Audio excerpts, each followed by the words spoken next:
Hey everybody, welcome to What the Flick. Brooke, Jason, Alonso. Handmaid's Tale, episode 12. Only one left. I don't know why I'm smiling because it was a horror show. Yeah, this was a tough one. Postpartum.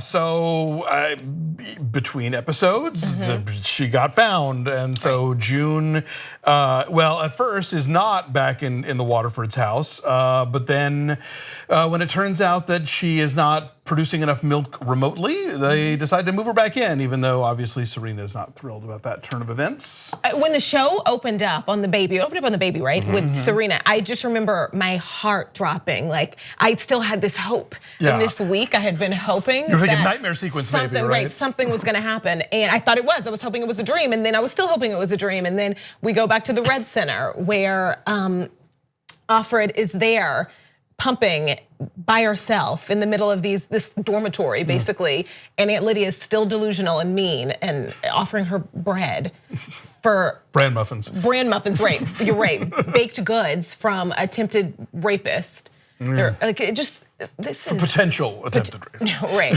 That's the attempt. Yes, though. they're signing up to rape her. Exactly.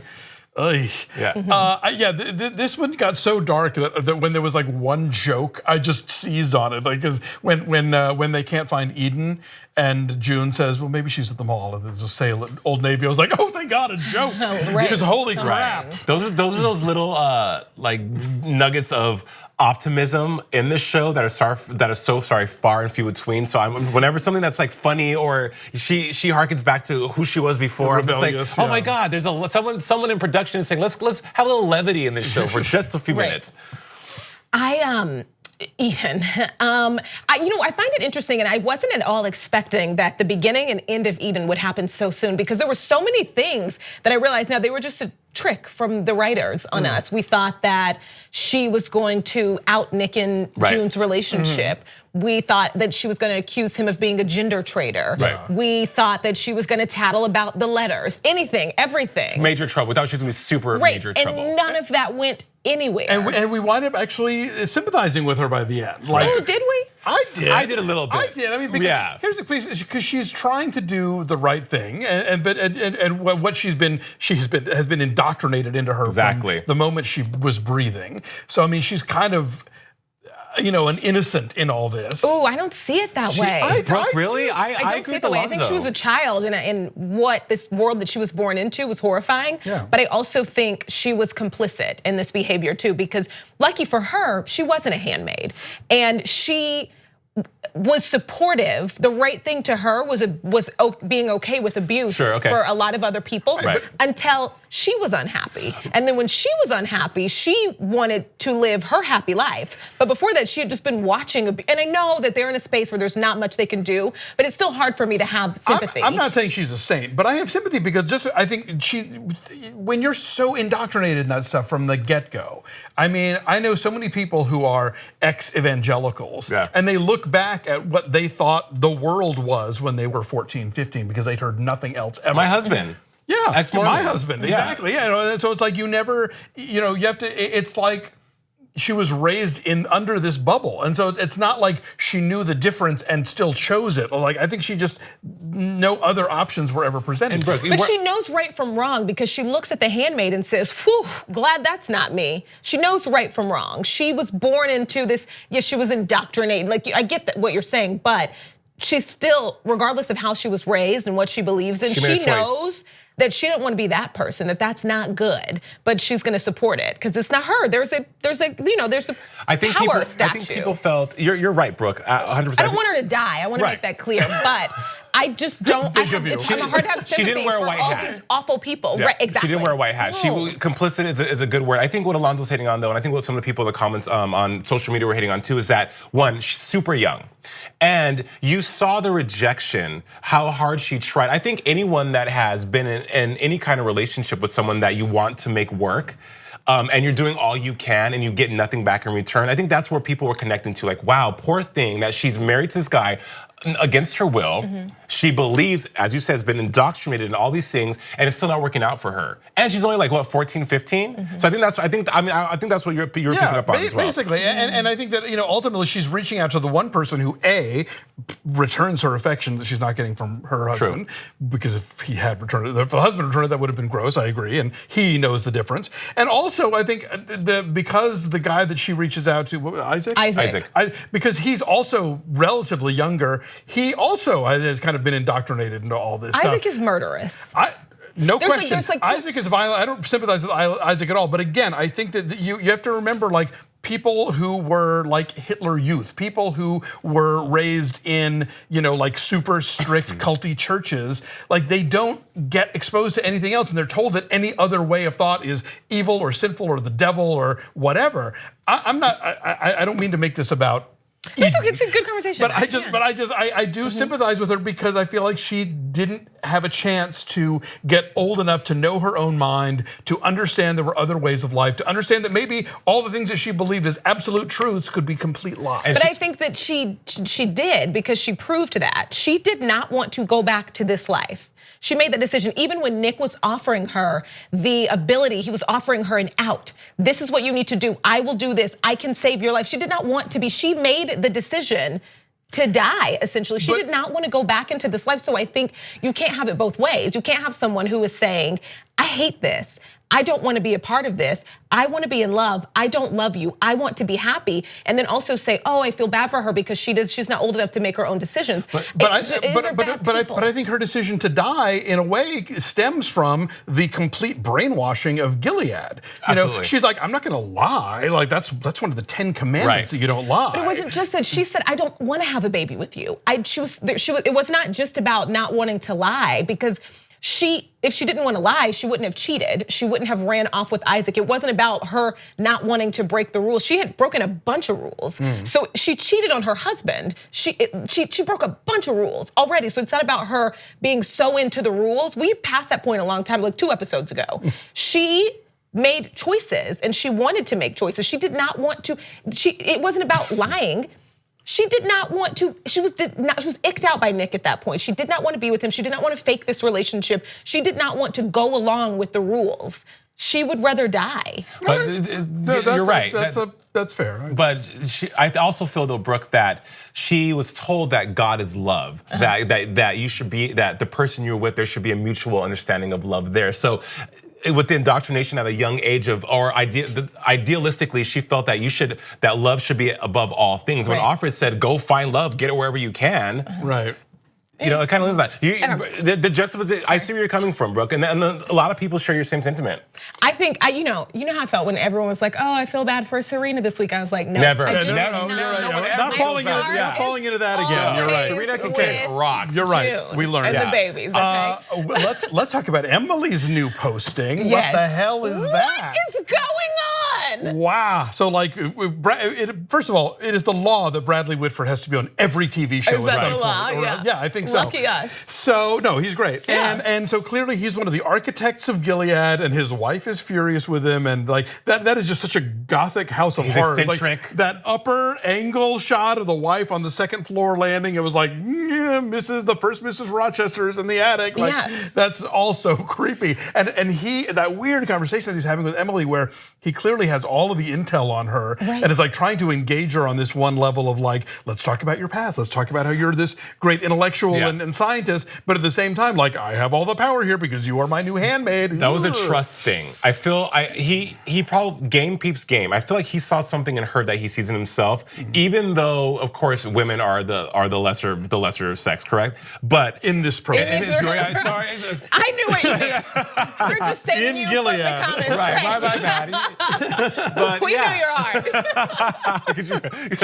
Let's be clear. Yeah, but I think that's what that was about. Yeah, because he's so brilliant, and let's be honest, she's brilliant too. She's definitely not afraid to go rogue, and definitely not afraid to go against the grain, despite her life always being in peril. Yeah. So 3 things about this that I was thinking. One, Lydia's face when she sees this horror show of a house, and she's looking at the art, like what? Also, the conversation with the Martha. The one-eyed Martha. Try it, old man. I'm like, well, obviously she's gotten in big trouble before, but then also she kind of runs the show there. That was weird. Yeah. And a part of me wonders if this is a setup, because this part of the episode really could have not been there. It just was, it didn't start anything or end anything. It was just, oh, here, we're gonna throw in a moment of weirdness for you guys to think about. And I wonder, are we setting up Emily becoming the new main character? That has been the question that they've been asking on a lot of websites. A great question. I wonder, just because this moment, we love it. We're talking about it. Yeah. But nothing really happened. It is kind of a little bubble unto itself. But I mean, yeah, I'm assuming that if the show is going to spend that much time on it, right? This, especially in the next to last episode of the season, right? They're gonna go places with this. Bruce Miller's gone on record saying that he absolutely adores Alexis Bledel, and I think that when you have her character is equally as powerful as June's character, I find Alexis Bledel, who Emily, I think her character is far more fascinating than Offred for some reason, and I think that with the gender, the mutilation and all the things that she's been through, the death, the killing of the commander's wife at the colony, it would be a shame to not find some kind of story arc to keep her in the show, because she's super interesting. And they don't have any. You have Janine, who for a while there was kind of anti and was really buoyant as far as trying to go against the grain as well, because she's like lost her marbles. Right. But I think Emily is the only character to me that is a handmaid that can really spark some kind of change and really has that bitterness and that acrimony. Just the same thing when she, what was the monologue she gave when they were at the grocery store? Yes. And she was like, F this. Right. So she's strong. Emily is a strong woman. Yeah. Okay, can we talk about, once again, we are seeing the weird back and forth power dynamics between Sarina and June. And Waterford and June too. Right. Maybe we can play Scrabble. I loved that conversation when, good point. I love that conversation when it's so bizarre that they know they're bad people. They know they do bad things. They want to control you into being with them, but they also want to make themselves believe that you want to be there, that you like them. Right.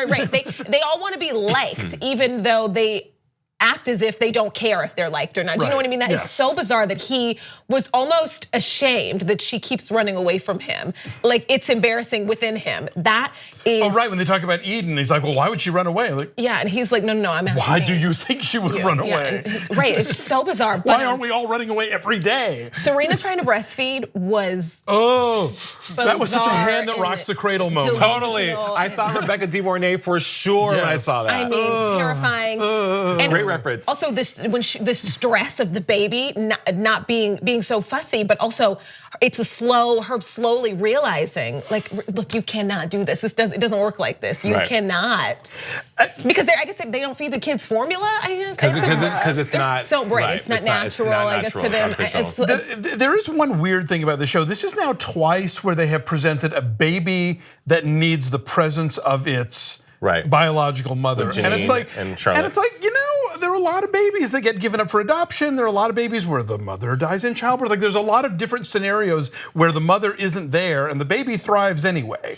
And I just think that's kind of an odd avenue for this show to take, because it's kind of like, they have set up. There is adoption. There's other ways. But they've set up but then you could take it there. It's like they could also be using IVF to impregnate the wives and not have to rape people anyway. So that would have to acknowledge that the men are the ones that are the problem here. But they have set up this this world that everything has to be natural and this and this and this and this and this. We don't need you, but we need you. And it doesn't all fit together in the same puzzle. They've set up this world to where they treat the handmaids as if we don't need you. We don't need you. We're using you. You're a vessel. You're a vessel. This and this.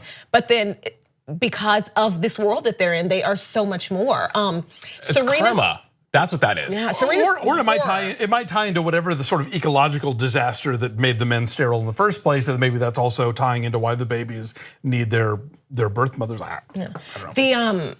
When back to Eden's death, Serena's reaction to it.